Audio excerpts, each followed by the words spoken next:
Hello नमस्कार दोस्तों, welcome back my YouTube channel law with Roni. दोस्तों आप सभी का हमारे इस यूट्यूब चैनल पे स्वागत है। दोस्तों आज हम आप लोगों के लिए यूपी पीसीएस जे का जो जीएस का पेपर हो रहा है उसी में माइनर एक्ट को इंक्लूड किया गया है। आज उसी माइनर एक्ट को मैं आपके सामने लेके आ रहा हूँ जो कि एमसीक्यू सेशन होगा। और ये जो मैं आज आप लोगों के लिए एमसीक्यू सेशन लेने वाला हूँ माइनर एक्ट का, ये है the maintenance and welfare of parents and senior citizen act 2007 का। दोस्तों इसी एक्ट को मैं आपके सामने आज लेने वाला हूँ, इसी का एमसीक्यू। दोस्तों मैं आपके लिए बता देता हूँ कि अभी पिछले में मैंने कौन कौन सा एक्ट ले लिया है जो कि 9 माइनर एक्ट को इंक्लूड किया गया। उसमें से मैंने फर्स्ट एक ले लिया है the right of persons with disability act 2060 का, इसको मैंने कवर कर लिया है, हमारे इसी चैनल पे आपको मिलेगा। द डॉयरी प्रोहिबिशन एक्ट 1961 का एमसीक्यू भी प्लस इसका बेयर प्रोविजन भी, इसको आप देख सकते हैं, इसी चैनल पे आपको मिलेगा।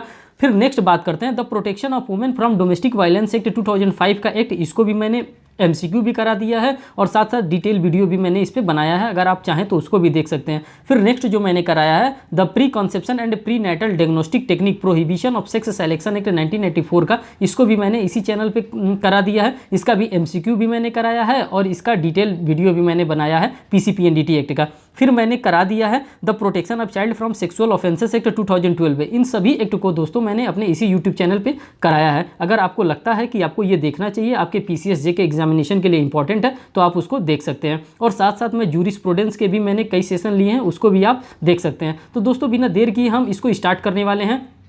दोस्तों अगर आपको लगता है कि इसका पीडीएफ आपके पास होना चाहिए तो आप टेलीग्राम पर जा करके लॉ विथ रोनी सर्च करेंगे, वहाँ पे एक ग्रुप आएगा, उस ग्रुप को आप ज्वाइन कर लेंगे, वहाँ से हमारा ये आप पीडीएफ प्राप्त कर सकते हैं। और दूसरी बात आपको मैं ये बता देना चाहता हूं कि अगर आप वहां से भी नहीं प्राप्त कर पा रहे हैं तो मैं वीडियो के डिस्क्रिप्शन बॉक्स में टेलीग्राम लिंक को ऐड कर दूंगा, आप यहां से भी पीडीएफ प्राप्त कर सकते हैं। दोस्तों तो देखिए ये मैं ले रहा हूं session the maintenance and welfare of parents and senior citizen act 2007 का है। माता पिता और वरिष्ठ नागरिकों का भरण पोषण तथा कल्याण अधिनियम 2007 है। दोस्तों इस वीडियो का एक खास बात यह है कि ये बाइलिंगुअल है, मीन्स कि हिंदी में भी होगा और इंग्लिश में भी होगा, इन दोनों लैंग्वेजेस में मैं इस लेने वाला हूं, ये जो एमसीक्यू है। तो दोस्तों फर्स्ट क्वेश्चन है the maintenance and welfare of parents and senior citizen act 2007 extend to. जब ये एक्सटेंड टू पूछ दे रहा है तो whole of India except union territories, केंद्र शासित राज्यों के सिवाय, मीन्स कि इसका जो करेक्ट आंसर होगा दोस्तों वो होल ऑफ इंडिया होगा, मीन्स कि पूरे भारत पर लागू हो गया। और ये कब से पूरे भारत पर लागू हो गया?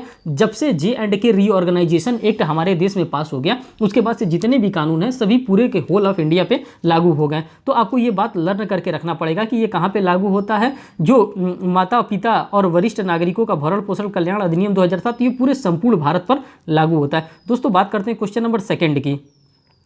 To whom the maintenance and welfare of parents and senior citizen act 2007 applies, ये किसके ऊपर अप्लाई होता है? माता पिता और वरिष्ठ नागरिकों का भरण पोषण कल्याण अधिनियम 2007 किस कानून पर लागू होता है? तो दोस्तों ये जो कानून पर लागू होता है ये दोनों पर लागू होता है। दोनों पर कहने का मतलब ये है भारत में निवास करने वाले भारतीय नागरिकों पर भी लागू होता है और भारत के बाहर निवास करने वाले विदेशी नागरिकों पर ये parents and senior citizen act को लागू किया जाता है। तो दोस्तों इसका जो करेक्ट आंसर होगा वो सी यहाँ पे करेक्ट आंसर होने वाला है। मीन्स कि जो भारत में रह रहा है उसके ऊपर भी लागू हो रहा है, अगर उसका बेटा बहू कोई भारत में रह रहा है तो उसके ऊपर भी लागू होगा, अगर उसका बेटा बहू चाहे जो भी उसका नाती पोता जो भी हो वो अगर फॉरेन में भी रह रहा है तो उसके ऊपर भी ये एक्ट वैसे ही अप्लाई होगा, जैसे कि माना जाएगा कि वो इंडिया में है। क्वेश्चन नंबर थर्ड की बात करते हैं। How many sections are in the maintenance and welfare of parents and senior citizen act 2007, माता पिता और वरिष्ठ नागरिकों का भरण पोषण तथा कल्याण अधिनियम 2007 में कितनी धाराएं हैं? तो दोस्तों इसमें आपको पता होने चाहिए कि इसमें मैंने 32 धाराएं बताई हैं, इसमें 32 सेक्शंस के बारे में बात किया जा रहा है, मीन्स कि 32 धाराएं इसमें हैं। इस प्रकार के क्वेश्चन जीएस के पॉइंट ऑफ व्यू से इसी प्रकार के क्वेश्चन आपसे एग्जामिनेशन में पूछा जाएगा, बहुत ब्रॉड लेवल पर आपसे क्वेश्चन नहीं पूछा जाएगा। क्वेश्चन नंबर 4 की हम बात करते हैं। When did President assent to the act received? इस अधिनियम को राष्ट्रपति की स्वीकृति कब प्राप्त हुई? तो दोस्तों ये जो करेक्ट आंसर इसका होगा वो 29 दिसंबर 2007 होगा, मीन्स कि 29 दिसंबर 2007 को प्रेसिडेंट के द्वारा इसकी असेंट मिल गई इस एक्ट को लागू करने के लिए। बात करते हैं क्वेश्चन नंबर 5 की। दोस्तों इसमें लगभग क्वेश्चन नंबर इसमें हमको लग रहा है कि 59 या 60 क्वेश्चन है, उन सभी क्वेश्चन को हम इस सेशन में डील करने वाले हैं। तो आप अंत तक ये वीडियो देखिएगा जिससे कि आपका जो भ्रम है जो माइनर एक्ट को लेकर के वो बहुत जल्द ही दूर हो जाएगा। क्वेश्चन नंबर 5 की हम बात करते हैं। In which year the Republic of India this act has been enacted by the parliament. यह अधिनियम भारतीय गणराज्य के किस वर्ष संसद द्वारा अधिनियमित किया गया? तो किस वर्ष ये अधिनियमित किया गया? तो दोस्तों इसका करेक्ट आंसर होगा 58 ईयर, मीन्स कि 58वें साल में जा करके इस एक्ट को लागू किया गया। मीन्स कि ये 2007 में एक्ट बना है। आप देख सकते हैं the maintenance and welfare of parents and senior citizen act 2007, ये 2007 में एक्ट बना है। मीन्स कि हम आज़ाद हो गए। आज़ाद होने के 58 साल के बाद इस कानून को हमने क्या किया है? बनाया है, इस कानून को लागू किया है। क्वेश्चन नंबर 6 की बात करते हैं। According to the maintenance and welfare of parents and senior citizen act 2007, children include who is not a minor. इसमें किसको इंक्लूड नहीं किया गया है? जो माइनर नहीं होता है। तो दोस्तों इसमें उसको ऑल ऑफ द एबव को, पुत्र को, पुत्री को, ग्रैंडसन को और ग्रैंड डॉटर को, पुत्र को, पुत्री को, पौत्र और पौत्री को, इनको नहीं सम्मिलित किया गया है जो अवयस्क नहीं है। तो यहाँ पे आप देख सकते हैं। अगर दोस्तों आपको लगता है कि इसका डिटेल एनालिसिस आपको करना है तो आप हमारे इसी यूट्यूब चैनल पे जा करके देख सकते हैं। जैसे ही आप डालेंगे the maintenance and welfare of parents and senior citizen act 2007, तो वहाँ पे आपको एक वीडियो दिखेगा। उस वीडियो में मैंने बेयर एक्ट के प्रोविज़न के साथ इसको डील किया और बहुत अच्छे से डील किया। एक एक पॉइंट को मैंने डील किया है। सेक्शन नंबर 2 में जितने डेफिनेशन क्लॉज हैं उन सभी डेफिनेशन क्लॉज को मैंने बताया। अगर वहाँ से आप देख लेते हैं तो आपका पूरा कॉन्सेप्ट ही क्लियर हो जाएगा इसको लेकर के। MCQ उसके बाद से लगाएंगे तो और बेहतर समझ में आएगा। अब एज यू विश जैसा आप कर सकते हैं। According to section 2A the maintenance and welfare of parents and senior citizen act 2007, which of the following does not includes in children. माता पिता और वरिष्ठ नागरिकों का भरण पोषण तथा कल्याण अधिनियम 2007 की धारा 2 क के अनुसार निम्नलिखित में से कौन बालक में सम्मिलित नहीं है? अब किसको बालक के अंतर्गत नहीं इंक्लूड किया गया? तो जो माइनर सन है, जो अवयस्क पुत्र है, इसको बालक के अंतर्गत सम्मिलित नहीं किया गया। ये कहाँ हमको बताया गया? डेफिनेशन क्लॉज सेक्शन नंबर 2 के क में हमको बताया गया था। आप यहाँ पर फिर देख लीजिए 2 के A में हमको ये बात बताई गई थी। यहाँ पे 2 का क है, यहाँ पे 2 का A है। मीन्स कि इंग्लिश वर्जन में 2 का A है और हिंदी में 2 का क होता है। ठीक, अब यहाँ पे क्वेश्चन नंबर 8 की हम बात करते हैं। Which of the following does not include in the children under the maintenance and welfare of parents and senior citizen act 2007, इसमें से कौन माता पिता और वरिष्ठ नागरिकों का भरण पोषण तथा कल्याण अधिनियम 2007 के अंतर्गत के तहत संतान में शामिल नहीं है? अब कौन वैसा व्यक्ति है जिसको संतान में शामिल नहीं किया गया? तो दोस्तों इसका जो करेक्ट आंसर होगा 8 का, वो डी आपका करेक्ट आंसर होगा। माइनर सन एंड डॉटर, अवयस्क पुत्र और पुत्री को यहाँ पे शामिल नहीं किया गया। अब अवयस्क है तो वो क्या भरण पोषण देगा? खुद दूसरे से भरण पोषण ले रहा है। क्वेश्चन नंबर 9 की बात करते हैं। Under the maintenance and welfare of parents and senior citizen act 2007, maintenance does not include. माता पिता और वरिष्ठ नागरिकों का भरण पोषण कल्याण अधिनियम 2007 के अंतर्गत भरण पोषण में क्या सम्मिलित नहीं है? अब इस भरण पोषण में दोस्तों पूछ रहा है कि क्या सम्मिलित नहीं है, तो 9 का जो आपका करेक्ट आंसर हो जाएगा वो यहाँ पे डी आपका करेक्ट आंसर हो जाएगा। जूते सम्मिलित नहीं है भाई। भरण पोषण, उनको भोजन चाहिए, उनको निवास चाहिए, उनको वस्त्र चाहिए, और जो चीज़ नहीं यहाँ पे लिखा है वो चीज़ आपको बुजुर्गों को प्यार चाहिए। यहाँ पे प्यार की जगह पे जूता लिख दिया है, तो ये गलत है, आपका करेक्ट आंसर नहीं है। क्वेश्चन नंबर 10 की हम बात करते हैं।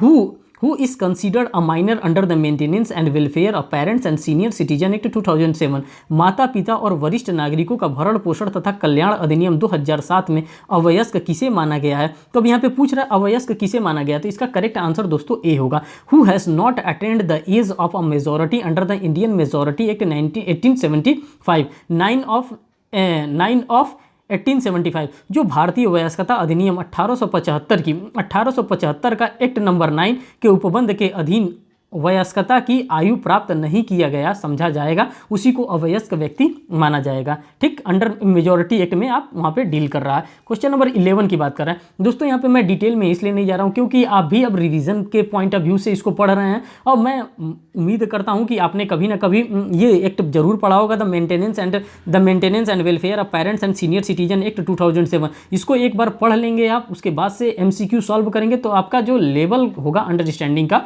वो दूसरे आसमान पे होगा, क्योंकि बिना अंडरस्टैंडिंग के सिर्फ आप MCQ के साथ नहीं डील कर पाएंगे एग्जामिनेशन में। ये हमें कहना नहीं चाहिए, लेकिन मैं आपसे कहना चाहता हूँ कि आप एक बार जरूर बेयर एक्ट को खोल करके देख लें, या तो नहीं बेयर एक्ट खोल के आप देख पा रहे हैं तो हमारे चैनल पे ही देख लें, उसको मैंने डिटेल एनालिसिस किया है, आपको वहाँ से पूरा कॉन्सेप्ट क्लियर हो जाएगा। क्योंकि ये एक्ट बड़ा ही लोड देगा हमारे एग्जामिनेशन में, यहाँ से क्वेश्चन अच्छे क्वेश्चन बन के आएंगे।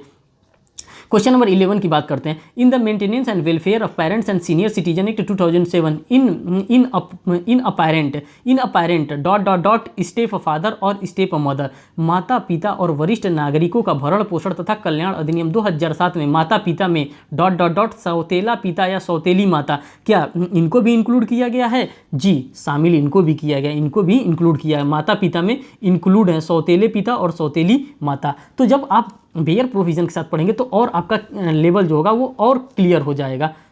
ठीक, यहाँ पे क्वेश्चन नंबर 12 की हम बात करते हैं। Which of the following under the medical maintenance and welfare of parents and senior citizen act 2007 includes in parents, निम्नलिखित में से कौन माता पिता और वरिष्ठ नागरिकों का भरण पोषण तथा कल्याण अधिनियम 2007 के अधीन माता पिता में सम्मिलित है? किसको सम्मिलित किया गया? तो 12 का जो दोस्तों करेक्ट आंसर होगा वो डी आपका करेक्ट आंसर होगा। ओनली बायोलॉजिकल पेरेंट्स, केवल जैविक माता पिता, एडॉप्टिव और स्टेप फादर और मदर, दत्तक या सौतेला माता पिता, such parent who is a senior citizen, ऐसे माता पिता जो वरिष्ठ नागरिकों, इन सबको सीनियर सिटीजन एक्ट के अंतर्गत इसको इंक्लूड किया, सबको शामिल किया है। क्वेश्चन नंबर यहाँ पे 13 की हम बात करते हैं। देखिए, under the maintenance and welfare of parents and senior citizen act 2007 property include, माता पिता और वरिष्ठ नागरिकों का भरण पोषण तथा कल्याण अधिनियम 2007 के अधीन संपत्ति में सम्मिलित है। अब संपत्ति में कौन सा संपत्ति सम्मिलित है? तो दोस्तों यहाँ पे ऑल ऑफ द एबव इसका करेक्ट आंसर होगा। मूवेबल और इमूवेबल प्रॉपर्टी, एंसेस्ट्रल प्रॉपर्टी, आज तक हम लोग दो ही चीज़ पढ़ते हैं, मूवेबल प्रॉपर्टी और इमूवेबल प्रॉपर्टी। साथ साथ में इसमें एंसेस्ट्रल प्रॉपर्टी भी इंक्लूड किया गया है। किसमें किया गया है? The maintenance and welfare of parents and senior citizen act में। तो दोस्तों आप ध्यान रखिएगा, आप टीपीए मत सोच लीजिएगा कि ये जो मूवेबल और इमूवेबल प्रॉपर्टी की बात कर रहा है ये टीपीए से गवर्न हो रहा है। नहीं, ये हम बात कर रहे हैं the maintenance and welfare of parents and senior citizen act में। यहाँ पे मूवेबल भी है, इमूवेबल भी है और एंसेस्ट्रल प्रॉपर्टी भी है। बी ऑप्शन में क्या कर रहा है? मूवेबल और इमूवेबल, सेल्फ एक्वायर्ड प्रॉपर्टी, यहाँ पे सेल्फ एक्वायर्ड प्रॉपर्टी की बात कर रहा है। जंगम या स्थावर एवं स्वयं अर्जित संपत्ति भी यहाँ पे शामिल है और साथ साथ इसमें टेंजिबल एंड इंटेंजिबल प्रॉपर्टी भी शामिल किया गया है। क्वेश्चन नंबर 13 का करेक्ट आंसर डी आपका होगा। क्वेश्चन नंबर 14 की हम बात करते हैं। Who is called relative in the maintenance and welfare of parents and senior citizen act 2007, माता पिता और वरिष्ठ नागरिकों का भरण पोषण तथा कल्याण अधिनियम 2007 में किसे संबंधी कहा गया है? अब किसको संबंधी कहा गया है, किसको नातेदार कहा गया है? तो दोस्तों इसका भी करेक्ट आंसर डी होने वाला है। Any major legal heir of the childless senior citizen, means कि ऐसा व्यक्ति का जो लीगल हायर है जिसका पुत्र न रहा हो। भाई कुछ ऐसे भी गार्जियन होते हैं जिनका कोई बेटा ही नहीं होता है, कोई औलाद ही नहीं होता है, कोई अपना सन ही नहीं होता है, कोई अपनी डॉटर ही नहीं होती, तो वो क्या करते हैं? वो किसी लीगल हायर को अडॉप्ट कर लेते हैं और लीगल हायर क्या करता है? उनका पालन पोषण करता है। पालन पोषण करने का मतलब जब वो सीनियर हो जाते हैं तो किसी अपने लीगल हायर के पास चले जाते हैं, किसी को वो या तो दत्तक ले लेते हैं या तो किसी को गोद ले लेते हैं। वही चीज़ बताया जा रहा है। Any major law legal heir of the childless senior citizen is in position of his property, वो व्यक्ति से ये क्लेम करेंगे मेंटेनेंस जो कि सीनियर सिटीजन का कोई भी रिश्तेदार है, अगर रिश्तेदार इनकी संपत्ति में अगर वो इंटरेस्टेड, अगर इनका संपत्ति ले रहा है इस सीनियर सिटीजन का, तो वो उसके ऊपर भी क्या कर सकते हैं? केस ला सकते हैं अगर वो इनको मेंटेनेंस देने में फेल कर रहा है। ठीक, वही लिखा है। निसंतान वरिष्ठ नागरिकों का कोई वयस्क विधिक वारिस जिसके कब्जे में उसकी संपत्ति है या उसकी मृत्यु के पश्चात विरासत में उसको प्राप्त होगी वो संपत्ति, तो उसके ऊपर भी ये क्लेम किया जा सकता है मेंटेनेंस के लिए। क्वेश्चन नंबर 15 की हम बात करते हैं। In the maintenance and welfare of parents and senior citizen act 2007 a person of what age has been called a senior citizen, किस एज की उम्र के लोग को हम लोग सीनियर सिटीजन कहेंगे? ये आपके लिए इंपॉर्टेंट है। तो दोस्तों इसका करेक्ट आंसर है 60 ईयर और मोर, 60 वर्ष या ऊपर के अधिक की उम्र के लोग को हम लोग सीनियर सिटीजन कहते हैं। जब हम टिकट वगैरह भी कटाने जाते हैं तो वहाँ पे देखते हैं लिखा रहता है सीनियर सिटीजन काउंटर, मीन्स कि वो वरिष्ठ नागरिकों के लिए उनको वरिष्ठ नागरिक की संज्ञा दे दी जाती है। मीन्स कि थोड़ा उनको रिस्पेक्ट वहाँ पे दे दिया जाता है कि नहीं आप वरिष्ठ नागरिक हैं, मैं एक युवा हूँ, मैं यहाँ पे आधे घंटे तक खड़ा रह सकता हूँ, लेकिन आप वरिष्ठ नागरिक हो गए, आपने एक एज पार कर लिया है, 60 ईयर का आपने एज पार कर लिया है, तो आपको हम लोग क्या दे रहे हैं? वरीयता दे रहे हैं। उसी को एज की बात यहाँ पे कर रहा है। क्वेश्चन नंबर 16 की बात कर रहे हैं। In the maintenance and welfare of parents and senior citizen act 2007 in relation to a union territories state government means state government का मतलब क्या होता है दोस्तों? 16 का आपका करेक्ट आंसर सी होगा। Administrator appointed under article 239 of the constitution, संविधान के अनुच्छेद 239 के अधीन नियुक्त प्रशासन को एडमिनिस्ट्रेटर हम लोग कहते हैं। क्वेश्चन नंबर 17 की बात करते हैं। Which of the following application for the maintenance cannot be granted? Can be granted. अब यहाँ पे जो करेक्ट आंसर होगा 17 का, ये आपका सी ऑप्शन करेक्ट होगा। देखिए यहाँ पे लिख रहा है निम्नलिखित में से कौन सा भरण पोषण का आवेदन मंजूर नहीं किया जा सकता है, तो यहाँ पे सी ऑप्शन करेक्ट होगा। Application of such senior citizens against his relative whose son is working abroad, ऐसे वरिष्ठ नागरिक का अपने नातेदार के विरुद्ध आवेदन जिनका पुत्र विदेश में कार्य कर रहा है। अगर कोई वैसा व्यक्ति है जिसका पुत्र विदेश में नौकरी कर रहा है, चाहे विदेश में काम कर रहा है, तो वो अपने रिश्तेदार के प्रति मेंटेनेंस के लिए दावा नहीं कर सकते। इसलिए नहीं दावा कर सकते क्योंकि भाई आपका अपना पुत्र है, आपका जो हेरिटेंस है, जो आपकी संपत्ति, वो आपके बेटे में निहित होगी, आपके बेटे में वेस्ट होगा। ऐसा तो नहीं है कि हम आपको मेंटेन करेंगे तो आप अपनी प्रॉपर्टी हमको दे देंगे। अगर आप अपनी प्रॉपर्टी हमको देंगे तब मैं आपका क्या करूँगा, मैं आपको मेंटेन करूँगा, तब आप हमारे ऊपर क्लेम कर सकते हैं। लेकिन अगर आपका बेटा एब्रॉड में है, अगर सारी संपत्ति उसमें निहित कर रही है, तब आप अपने रिलेटिव के ऊपर कंप्लेन कर रहे हैं कि हमको मेंटेन नहीं किया जा रहा, तो इस प्रकार का आपका मेंटेनेंस ग्रांट वहां पे नहीं किया जाएगा। क्वेश्चन नंबर 18 की बात कर रहे हैं। Any application for maintenance under section 4 of the maintenance and welfare of parents and senior citizen act 2007, माता पिता और वरिष्ठ नागरिकों का भरण पोषण तथा कल्याण अधिनियम 2007 की धारा 4 के अधीन भरण पोषण के लिए कोई आवेदन। क्वेश्चन नंबर 18 का जो आपका करेक्ट आंसर होगा दोस्तों, वो डी आपका करेक्ट आंसर होगा, ऑल ऑफ द एबो। ऑल ऑफ द एबो में जब कहा है तो मैं सारे ऑप्शन आपको पढ़ के बताऊंगा। ऑप्शन ए में may be done by a senior citizen और a parent as the case may be, यथा स्थिति किसी वरिष्ठ नागरिक या किसी माता पिता द्वारा किया जा सकेगा। सेकंड ऑप्शन में बता रहा है इफ द सीनियर सिटीजन और parents is incapable that it can be done by other persons और any organisation authorised by him.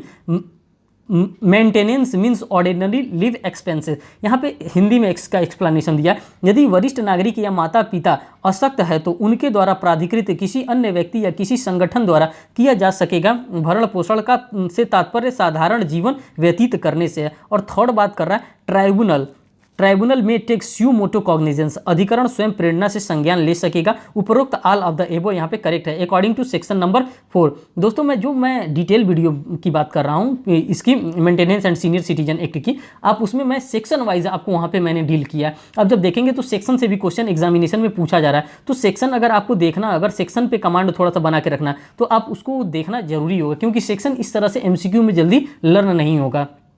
Question number 19 की बात करते हैं। N application file under section 5 sub clause 2 for monthly allowances for the maintenance and the cost of proceeding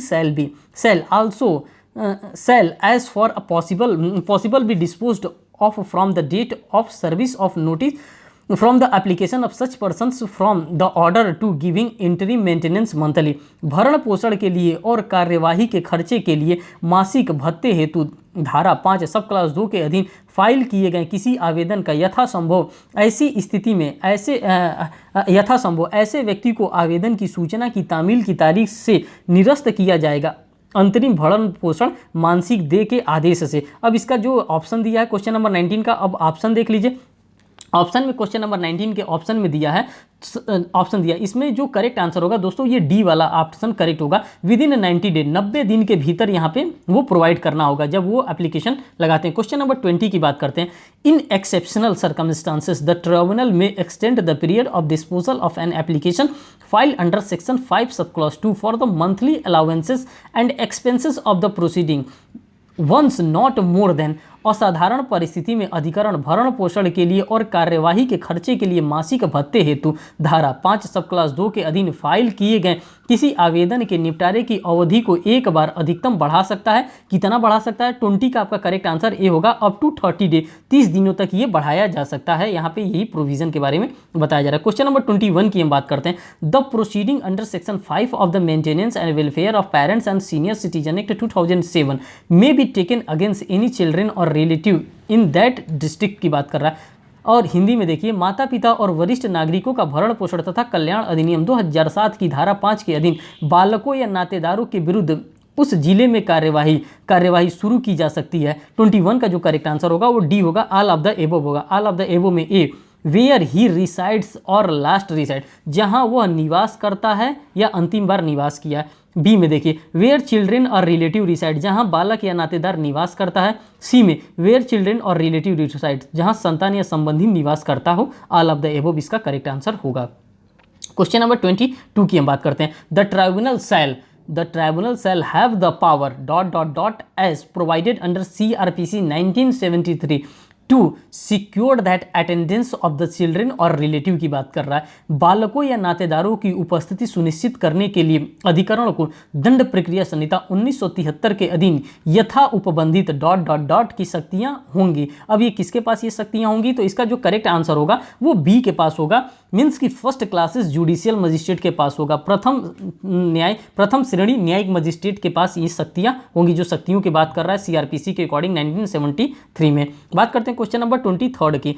evidence in the case of maintenance to be recorded in which manner in the presence of children और relative, भरण पोषण के मामले में संरक्षण संतान या संबंधी की उपस्थिति में किस रीति में अभिलिखित किए जाएंगे, कि किस तरह से एविडेंस लिया जाएगा, किस तरह से रिकॉर्ड किया जाएगा। तो दोस्तों इसका जो करेक्ट आंसर होगा वो बी वाला करेक्ट आंसर होगा। In the manner prescribed for summon cases, summon मामलों के लिए विहित रीति में, जिस प्रकार से हम लोग समन मामले का लेते हैं उसी तरह से यहाँ पे भी डील किया जाएगा।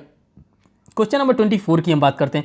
Before hearing the application under section 5 of the maintenance and welfare of parents and senior citizen act 2007, the tribunal may refer it to the conciliation officer within how many month such conciliation offer will submitted his finding। माता पिता और वरिष्ठ नागरिकों का भरण पोषण तथा कल्याण अधिनियम 2007 की धारा 5 के अधीन आवेदन की सुनवाई करने से पूर्व अधिकरण उसे सुलह अधिकारी को निर्दिष्ट कर सकेगा। ऐसा सुलह अधिकारी अपने निष्कर्षों को प्रस्तुत करके कितने मास के भीतर करेगा। तो अब यहाँ पे टाइम पूछ लिया कितने महीने के भीतर, तो इसका जो करेक्ट आंसर होगा वो 1 मंथ दिया है, 1 मंथ के भीतर वो कर सकता है, 1 मास के भीतर कर सकता है। क्वेश्चन नंबर 25 को हम देखते हैं। In which section of the maintenance and welfare of parents and senior citizen act 2007 maintenance tribunal constituted, माता पिता और वरिष्ठ नागरिकों का भरण पोषण तथा कल्याण अधिनियम 2007 किस धारा के अधीन भरण पोषण अधिकरण का गठन किया जाता है। तो दोस्तों जो 25 का आपका करेक्ट आंसर होगा वो सी होगा, धारा 7 के अंतर ही उसका गठन किया जाता है।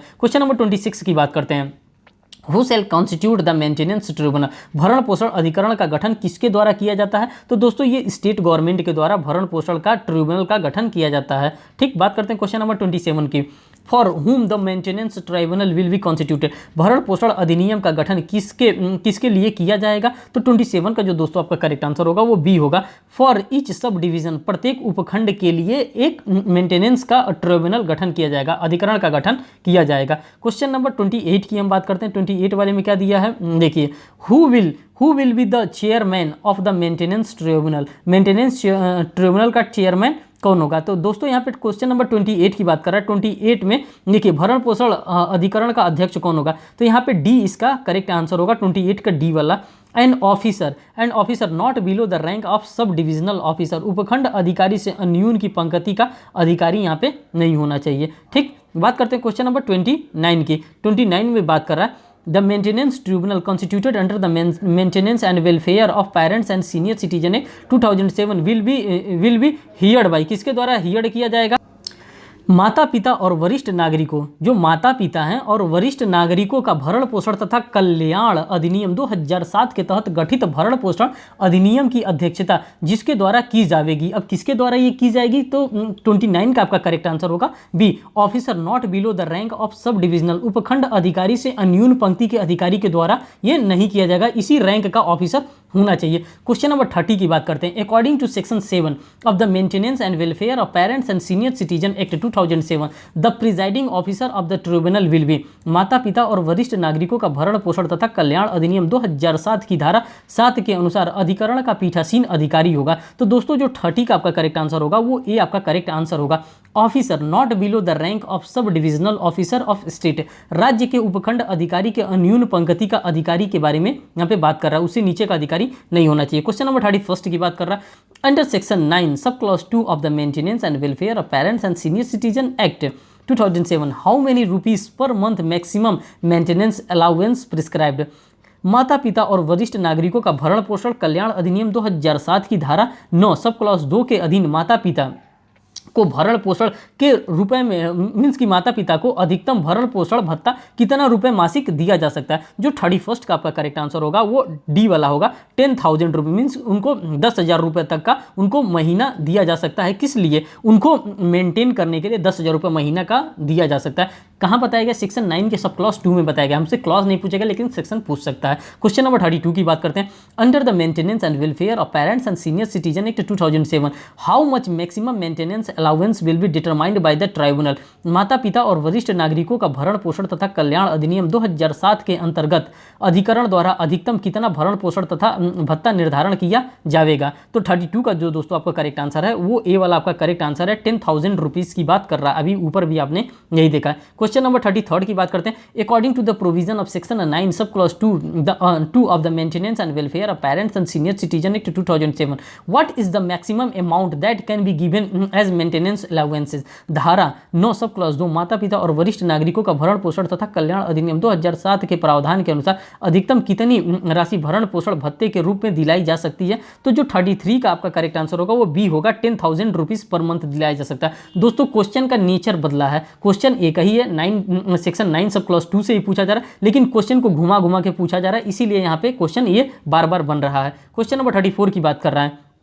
Under which section of the Maintenance and Welfare of the Parents and Senior Citizen Act 2007 the alteration in maintenance allowances is made by the tribunal। अधिकरण द्वारा भरण पोषण भत्ते में परिवर्तन माता पिता और वरिष्ठ नागरिकों का भरण पोषण तथा कल्याण अधिनियम 2007 की किस धारा के अधीन किया जा सकता है। अब धारा पूछ रहा है कि किस धारा के अधीन उसमें अल्टरेशन किया जा सकता है। तो दोस्तों इसका करेक्ट आंसर सेक्शन नंबर 10 में, सेक्शन नंबर 9 के सब क्लॉज 2 में 10,000 रुपये मेंटेनेंस देगा और सेक्शन 10 में क्या कर सकता है, उसमें मेंटेनेंस को वो अल्टर करवा सकता है, उसमें किसी भी प्रकार के चेंजेस करवा सकता है। जब हम लोग दोस्तों CRPC भी पढ़ते हैं तो वहाँ पर भी हमको मेंटेनेंस का प्रोविजन दिया गया है। तो वो मेंटेनेंस किसको दिया जाता है? वाइफ को दिया जाता है, चिल्ड्रन को दिया जाता है और वहाँ पर भी पेरेंट्स के बारे में बात किया जा रहा है। लेकिन जो वहाँ पर दिया जाता है उसमें भी अल्टरेशन की बात की जा रही है और यहाँ पर भी अल्टरेशन की बात की जा रही है। क्वेश्चन 35 की बात करते हैं। Maintenance amount will be deposited within how many days from the date of announcement of the order of the tribunal.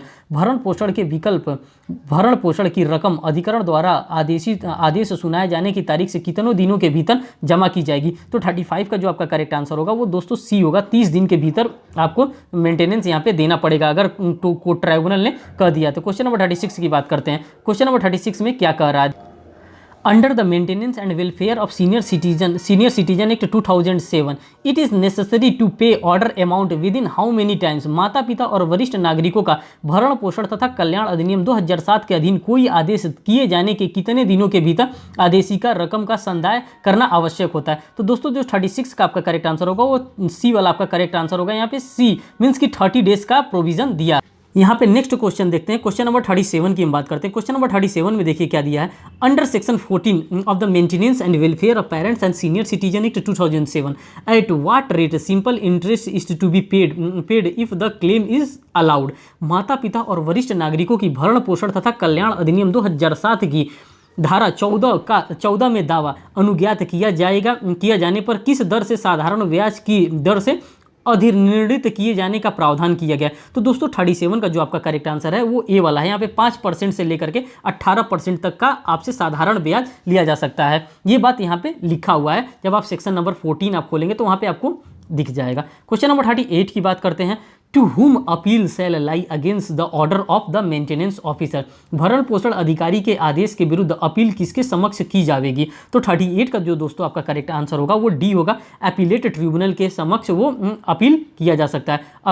Appeal करने के लिए भी ट्रिब्यूनल बना है और वो कौन सा ट्रिब्यूनल? अपीलेट ट्रिब्यूनल है। क्वेश्चन नंबर 39 की बात करते हैं। Who establishment the maintenance officer. भरण पोषण अधिकारी की स्थापना किसके द्वारा की जाएगी। तो क्वेश्चन नंबर 39 का जो दोस्तों आपका करेक्ट आंसर होगा वो सी होगा। स्टेट गवर्नमेंट के द्वारा ये किया जाएगा। क्वेश्चन नंबर 40 की बात करते हैं। The appellate tribunal shall be constituted. अपीलीय अधिकरण का गठन किया जाएगा किसके द्वारा किया जाएगा। तो दोस्तों फॉर ईच डिस्ट्रिक्ट, प्रत्येक जिले के लिए अधिकरण के ट्रिब्यूनल का गठन किया जाएगा। बी इसका करेक्ट आंसर होगा। क्वेश्चन नंबर 41 की हम बात करते हैं। The chairperson of the appellate tribunal shall be such office age. अब अपीलीय अधिकरण का अध्यक्ष ऐसा अधिकारी होगा जो कैसा अधिकारी होगा, इसका करेक्ट आंसर दोस्तों बी होगा। Is not below the rank of district magistrate, जिला मजिस्ट्रेट की पंक्ति से नीचे का अधिकारी नहीं होगा। क्वेश्चन नंबर 42 की हम बात करते हैं। एनी सीनियर सिटीजन और a parents aggrieved by an order of the tribunal may prefer an appeal to the appeal tribunal without how many times. भरण पोषण अधिकारी को किसी आदेश द्वारा व्यथित कोई वरिष्ठ नागरिक या कोई माता पिता आदेश की तारीख से कितनों दिनों के भीतर अपीलीय अधिकरण को अपील कर सकती हैं। तो क्वेश्चन नंबर जो 42 है इसका सी वाला करेक्ट आंसर होगा। 60 दिन के अंदर अपील किया जा सकता है। क्वेश्चन नंबर 43 की बात करते हैं। According to the maintenance and welfare of parents and senior citizen act 2007 an appeal may be preferred to the appellate tribunal from the date of passing of the order by the tribunal। माता पिता और वरिष्ठ नागरिकों का भरण पोषण तथा कल्याण अधिनियम 2007 के अनुसार अपीलीय अधिकरण के समक्ष अपील प्रस्तुत की जा सकती है अधिकरण द्वारा आदेश पारित किए जाने के दिनांक से। अब वो इसका करेक्ट आंसर 43 का दोस्तों 60 दिन होगा। मीन्स कि 60 दिनों के भीतर ही आप कर सकते हैं, विद इन द 60 डेज के अंदर। क्वेश्चन नंबर 44 की हम बात करते हैं। Within what period of recipients of the appeal from the appellate tribunal shall endeavour to hear the appeal in writing. आदेश अपील की प्राप्ति की कितनी अवधि के भीतर अपील अधिकरण लिखित में सुनने का प्रयास करेगा। तो इसका 44 का जो ऑप्शन देखते हैं, ऑप्शन क्या कर रहा है उसी ऑप्शन के अकॉर्डिंग यहाँ पे हम बात करेंगे। तो 44 का जो दोस्तों आपका करेक्ट आंसर होगा वो डी आपका करेक्ट आंसर होगा। 30 डेज की बात कर रहा है। क्वेश्चन नंबर 45 की बात करते हैं। Which of the following statement is true, निम्नलिखित में से कौन सा कथन सत्य है। अब इन चारों कथन दिया है, 4 कथन में से कौन सा कथन सत्य है। तो दोस्तों ये 45 है। 45 का जो दोस्तों आपका करेक्ट आंसर होगा वो आपका सी वाला यहाँ पे करेक्ट आंसर है। अब देखिए सी वाले में क्या कर रहा है। The appellate tribunal may call the record of the proceeding from the tribunal against whose order appeal is preferred। अपीलीय अधिकरण उस अधिकरण से जिसके आदेश के विरुद्ध अपील की जाती है कार्यवाही का अभिलेख मांग सकता है। उससे जितना रिकॉर्ड हो सकता है वो मांगा जा सकता है। इस क्वेश्चन में यही बात कर रही थी। क्वेश्चन नंबर 46 में देखिए। Under the maintenance and welfare of parents and senior citizen act 2007 the proceeding before a tribunal can be represented by a legal practitioner. माता पिता और वरिष्ठ नागरिकों के भरण पोषण तथा कल्याण अधिनियम 2007 के तहत प्रकरण में अधिकरण के समक्ष विधि व्यवसायी द्वारा प्रतिनिधित्व किया जा सकता है। तो 46 का जो करेक्ट आंसर होगा यस, हाँ किया जा सकता है। क्वेश्चन नंबर 47 की हम बात करते हैं। To whom the state government shall designated as maintenance officer. राज्य सरकार भरण पोषण अधिकारी के रूप में किसे पदाभिहित करेगा। अब किसको यहाँ पे नियुक्त किया जाएगा एज ऑफिसर। तो 47 का दोस्तों करेक्ट आंसर आपका सी होगा। A and B district social welfare officer को भी, जिला समाज कल्याण अधिकारी को भी, and officer not below the rank of district social welfare affair. जिला समाज कल्याण अधिकारी की पंक्ति में अनियमित किसी अधिकारी को यहाँ पे नियुक्त किया जा सकता है। ठीक, और किसके लिए नियुक्त किया जा सकता है, ऑफिसर मीन्स की मेंटेनेंस ऑफिसर यहाँ पे नियुक्त किया जा सकता है। क्वेश्चन नंबर 48 की हम बात करते हैं। क्वेश्चन नंबर 48 में कह रहा है who may establish the old age home under section 19 of the maintenance and welfare parents of senior citizen act 2007। माता पिता और वरिष्ठ नागरिकों का भरण पोषण तथा कल्याण अधिनियम 2007 की धारा 19 के अधीन वृद्धाश्रमों की स्थापना किसके द्वारा की जाएगी। जो वृद्धा आश्रम है इसकी स्थापना किसके द्वारा की जाएगी। तो इसका करेक्ट आंसर बी होगा। द स्टेट गवर्नमेंट, राज्य सरकार के द्वारा इसकी स्थापना की जाएगी वृद्धा आश्रमों की। क्वेश्चन नंबर 49 की बात करते हैं। Which of the following sections of the maintenance and welfare of the parents and senior citizen act 2007 provided the medical support for the senior citizens. माता पिता और वरिष्ठ नागरिक का भरण पोषण तथा कल्याण अधिनियम 2007 है जो राज्य सरकार अवधारित करे कि कौन सी धारा वरिष्ठ नागरिकों के लिए चिकित्सीय सहायता के बारे में उपबंध करती है। तो दोस्तों 49 का जो आपका करेक्ट आंसर होगा ये बी आपका करेक्ट आंसर होगा। सेक्शन नंबर 20 में ये बात बताई गई। क्वेश्चन नंबर 50 की हम बात करते हैं। According to section 21 of the Maintenance and Welfare of the Parents and Senior Citizen Act 2007, what measure will be the state government ensure। माता पिता और वरिष्ठ नागरिकों का भरण पोषण तथा कल्याण अधिनियम 2007 की संपत्ति गहरा कार्य या धारा 21 के अनुसार राज्य सरकार क्या सुनिश्चित करने के लिए उपाय करेगी। तो दोस्तों जो क्वेश्चन नंबर 50 है आपका, 50 का जो आपका करेक्ट आंसर होगा दोस्तों वो डी वाला आपका करेक्ट आंसर होगा। अब डी वाले में देखिए यहाँ पे क्या दिया है डी वाले में, हाँ डी वाले में ऑल ऑफ द एबव यहाँ पे करेक्ट आंसर दिया है। अब ऑल ऑफ द एबव दिया तो इन सभी को मैं पढ़ के आपको बता रहा हूँ क्या क्या कहा है। ए में क्या कहा है, the provision of this act are given widely publicity through public media including the television, radio and the print of regular intervals. इस अधिनियम के उपबंधों का टेलीविज़न, रेडियो या अखबारों सहित सार्वजनिक मीडिया के माध्यम से नियमित अंतरालों पर व्यापक प्रचार प्रसार किया जाएगा। ये जो एक्ट बना है the maintenance and welfare and senior citizen act 2007 का बना है, इसका प्रचार प्रसार के बारे में कहा जा रहा है। ये कौन करेगा, ये स्टेट गवर्नमेंट के द्वारा कराया जाएगा। बी की बात कर देखते हैं। The central government and state government officer include the police officer and the member of the judicial services are given periodically sensitizations and awareness training on the issues relating to this act। केंद्र सरकार और राज्य सरकार के अधिकारियों को, जिनके अंतर्गत पुलिस अधिकारी और न्यायिक सेवा के सदस्य भी हैं, इस अधिनियम से संबंधित मुद्दों पर समय समय पर सुग्राही और जागरूकता होने का प्रशिक्षण कार्यक्रम चलाया करेंगे। मीन्स कि इस प्रकार का सेमिनार वो लगवाएंगे जिससे कि लोगों को क्या होगा, अवेयरनेस के बारे में बताया जाएगा, इस एक्ट के बारे में बताया जाएगा, इस एक्ट के प्रोविजंस के बारे में बताया जाएगा। किसके एक्ट के, the maintenance and welfare of senior citizen parents act के बारे में। सी वाले में effective coordinator between the services provided by the concerned ministries or departments dealing with law, home affairs, health and wealth to address the issues relating to the welfare of the senior citizens and periodically review of the same of the conduct। वरिष्ठ नागरिकों के कल्याण से संबंधित मुद्दों का समाधान करने के लिए विधि, गृह, स्वास्थ्य और कल्याण संबंधी मंत्रालय और विभागों द्वारा प्रदान की गई सेवाओं के बीच प्रभारी समन्वय और उनका कालीन पूर्वावलोकन किया जा सकता है। ऑल ऑफ द एबव दो दोस्तों था, इसका करेक्ट आंसर था। क्वेश्चन नंबर 51 की हम बात करते हैं। क्वेश्चन नंबर 51 में क्या कह रहा है, देखिए, the transfer of property under section 23 of the maintenance and welfare of the parents and senior citizen act 2007 shall be declared by the tribunal at the option of the transfer. माता पिता और वरिष्ठ नागरिकों का भरण पोषण तथा कल्याण अधिनियम 2007 की धारा 23 के अधीन संपत्ति का अंतरण अंतरक के विकल्प पर अधिकरण द्वारा घोषित किया जाएगा। क्वेश्चन नंबर 51 का दोस्तों आपका करेक्ट आंसर ए होगा, ये वाइड हो जाएगा। क्वेश्चन नंबर 52 की हम बात करते हैं।